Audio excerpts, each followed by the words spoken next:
Commissionerate police Bhubaneswar एवं कटक स्थापित 2008 मसीहा। मुख्य कार्यालय विद्युत मार्ग भुवनेश्वर। यार मुख्य होउचंती सीपी बा कमिशनर ऑफ पुलिस। वर्तमान कमिशनरेट पुलिस सिस्टम रो मुख्य होउचंती मिस्टर एसके प्रियदर्शनी एवं यह पर आसी थाए एडिशनल सीपी बा एडिशनल कमिशनर ऑफ पुलिस। वर्तमान additional commissioner of police doctor Umashankar Das रही।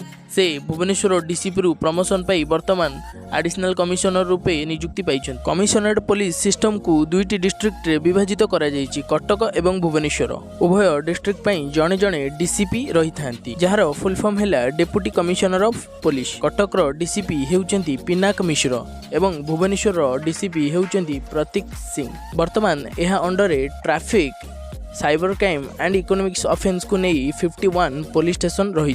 प्रत्येक पुलिस स्टेशन पर जड़े जड़े इन्स्पेक्टर इंचार्ज रही था, जहाँ को सर्ट रे आईआईसी कह जाए। किछि पुलिस स्टेशन को लेकिन गोटे गोटे सब डिविजन ऑफिस करा जाय थे, जार मुख्य होउचंती एसीपी बा assistant commissioner of police. Thanks for watching this video.